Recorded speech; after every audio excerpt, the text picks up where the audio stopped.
welcome back to my channel YouTube.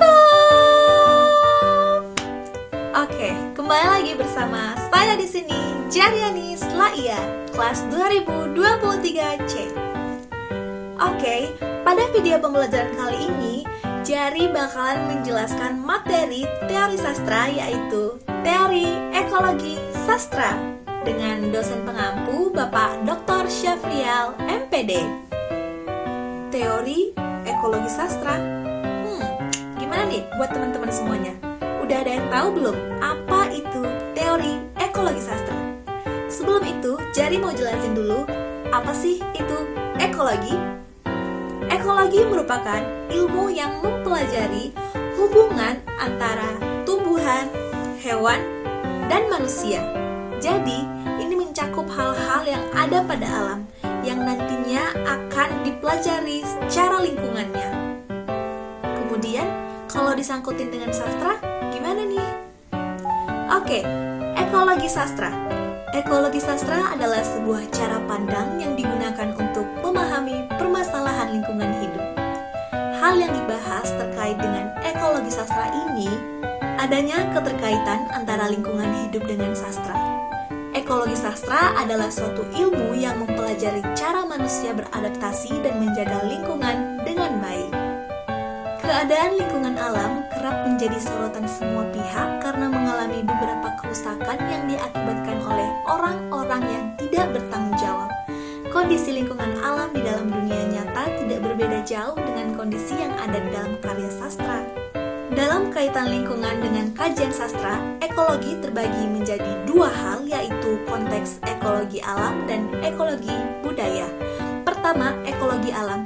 Ekologi alam ini lebih menekankan aspek alam sebagai inspirasi karya sastra dan kajian ekologi yang menekankan pembelaan atau advokasi terhadap kerusakan alam yang disebabkan oleh perbuatan manusia. Berkaitan juga dengan konteks ekologi alam yang berhubungan dengan sastra. Yang kedua, ekologi budaya. Hal ini ditentukan oleh pola hidup dan peradaban karakteristik wilayah. Penasaran kan seperti apa analisis yang akan Jari sampaikan? Nah, di sini Jari akan memberikan contoh analisis karya sastra menggunakan teori ekologi sastra. Karya yang akan Jari gunakan di sini merupakan novel. Novel ini berjudul Rindu Terpisah di Raja Empat, karya Kirana Kajora. Bahas-bahas tentang Raja Empat, pasti teman-teman semuanya udah gak asing lagi dengan Raja Empat. Nah, di sini Jari bakal kasih sedikit cuplikan mengenai Raja Empat. Berikut ini videonya.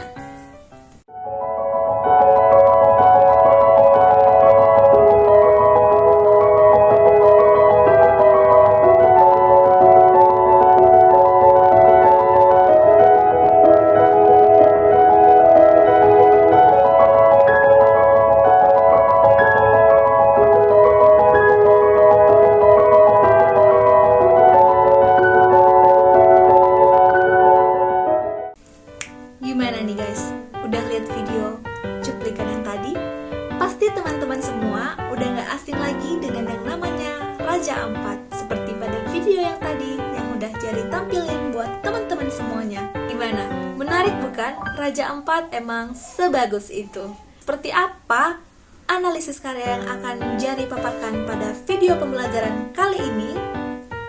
Pada novel Rindu Terpisah di Raja Empat ini, pengarang tidak membahas hal yang berkaitan dengan sikap hormat terhadap alam saja, tetapi juga memberikan informasi yang berkaitan dengan sikap tanggung jawab terhadap alam untuk menikmati keindahan alam. Jadi nanti ada dua konteks yang akan Jari jabarkan di sini, yaitu ekologi alam dan yang kedua ekologi budaya. Kita yang pertama akan masuk ke ekologi alam. Di sini, pengarang tidak hanya membahas hal yang berkaitan dengan sikap hormat terhadap alam saja, tetapi ia juga memberikan informasi berkaitan dengan sikap tanggung jawab terhadap alam untuk menikmati keindahan alam. Nah, di sini ada kutipan yang pertama. Berdasarkan kutipan yang pertama ini, pengarang memberikan informasi terkait cara menikmati mengamati lingkungan alam pada ekosistem darat dengan latar atau tempat yaitu di Raja Ampat. Nah, melalui Karang, tokoh bawahan, dan Rindu adalah tokoh utama yang bekerja sebagai penulis artikel. Berdasarkan survei yang sudah diriset, Raja Ampat ini adalah suatu tempat yang dipenuhi dengan surga tersembunyi untuk para wisatawan. Ada kutipan yang kedua. Berdasarkan kutipan yang kedua ini, terdapat informasi terkait dengan ekosistem laut untuk menjaga lingkungan alam. Latar atau tempat tersebut disampaikan oleh Karang sebagai tokoh bawaan. Karang adalah seorang tokoh pelatih menyelam yang sudah terlatih dengan sangat baik. Adapun kutipan yang ketiga. Berdasarkan kutipan yang ketiga ini, pengarang memberikan informasi terkait dengan keadaan yang ada pada ekosistem lain, khususnya dengan latar atau tempat di Raja Ampat melalui penuturan yang disampaikan oleh Karang lagi, yaitu keadaan ekosistem laut di Raja Ampat mengalami penurunan akibat kerusakan yang ditimbulkan oleh manusia. Lalu ada kutipan yang keempat. Berdasarkan kutipan yang keempat ini, terdapat informasi yang terkait dengan ekosistem laut yang berkaitan dengan terumbu karang. Terumbu karang ini adalah bangunan mewah yang dibuat oleh Tuhan untuk kita sebagai makhluk hidup.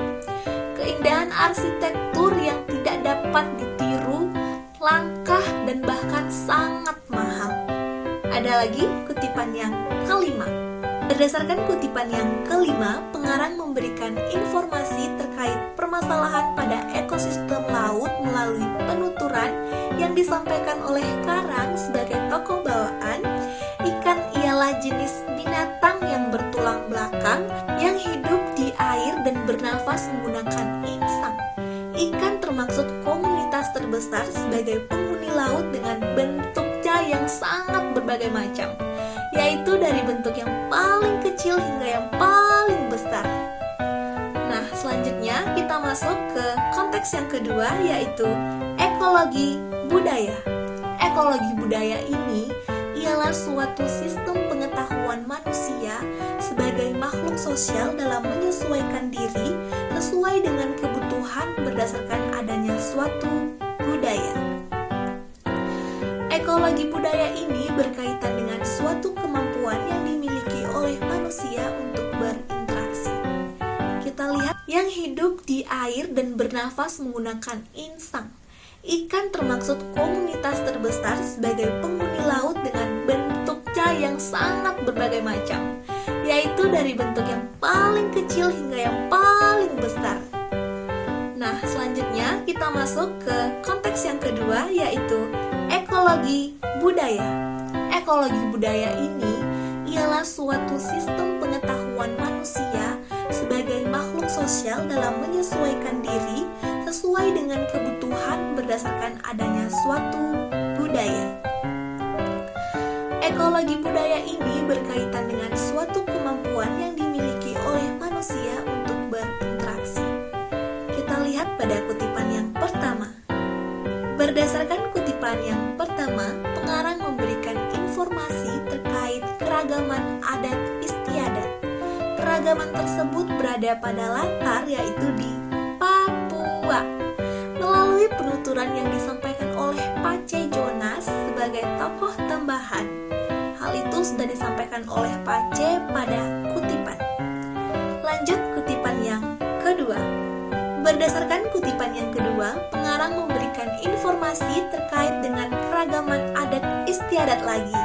Nah, keragaman tersebut berada pada latar yang sama yaitu di Papua melalui penuturan yang disampaikan oleh Pace sebagai tokoh tambahan. Di sini Pace menambahkan dan juga mengatakan bahwa di Papua ada sebuah cacing yang menjadi makanan kegemaran. Cacing tersebut disebut dengan tambelo. Cacing ini sejenis moluska atau hewan yang tidak memiliki tulang belakang dengan berwarna putih. Kemudian ia juga mempunyai taring dan juga berlendir. Nah, di sini ada kesimpulan yang dapat diambil pada analisis karya sastra menggunakan teori ekologi sastra. Berdasarkan temuan penelitian penelitian yang disimpulkan bahwa novel Rindu Terpisah di Raja Ampat ini yang merupakan karya Kirana Kejora merupakan novel yang berkaitan dengan lingkungan alam, yaitu ekologi. Ekologi ini berkaitan dengan adanya interaksi antara manusia dengan alam untuk menjaga lingkungan agar tetap baik. Ekologi terdapat di dalam novel ini yaitu ekologi alam dan juga ekologi budaya. Oke guys, mungkin sampai di sini dulu video pembelajaran yang dapat Jari paparkan. Lebih dan kurangnya mohon maaf. See you next time. Bye bye.